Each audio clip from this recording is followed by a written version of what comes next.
শাহজাদপুরে প্রেমিকাকে বাড়িতে তালাবদ্ধ করে প্রেমিক সজল উধাও।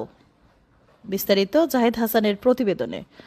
৩০ জুলাই বুধবার দুপুরে সিরাজগঞ্জের শাহজাদপুর উপজেলার হাবিবুল্লাহ ইউনিয়নের রতনকান্দি মধ্যপাড়া সাকওয়াত আলীর কন্যা সাথী সরকারি বঙ্গবন্ধু মহিলা কলেজের এইচএসসি পরীক্ষা দুপুরে শেষ করেই বিয়ের দাবিতে অনশন করছে একই গ্রামের প্রতিবেশী গ্রাম্য ডাক্তার নিজামের পুত্র নাটোর পলিটেকনিক্যালের ছাত্র সজলের বাড়িতে।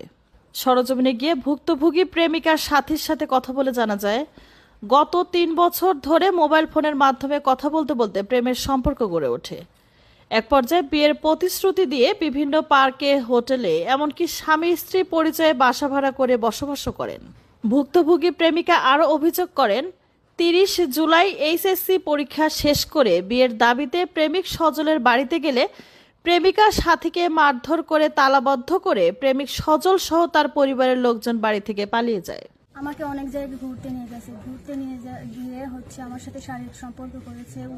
উল্লপাড়া, ওই যে শিশু পার্কে ওইখানে গেছে, কাছের বাড়িতে ওইখানেও, শাহজাদপুর বাসা ভাড়া করছিল, ওইখানেও আমার সাথে শারীরিক সম্পর্ক করেছে। বিয়ের প্রতিশ্রুতি দিয়ে আমার সাথে এখন আর যোগাযোগ করতেছে না। এখন ও অনলাইনে আসতেছে না, আমার সাথে যোগাযোগও করতেছে না এই 2 দিন ধরে।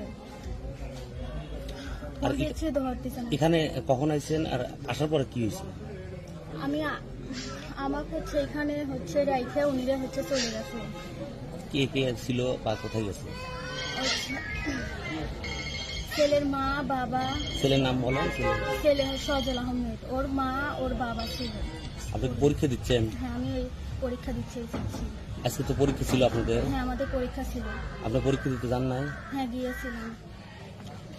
তো আমি পরীক্ষা দিয়ে এসে আমি বাড়িতে এসেছি, তখনই আমাকে দরজা দিয়ে চলে গেছে। মারধর করছে কি আপনাকে? হ্যাঁ, মারধর করছে আপনাকে? হ্যাঁ, আমাদের অনেক গালিগালাজ করে চলে গেছে আর দরজা বন্ধ করে রেখে গেছে।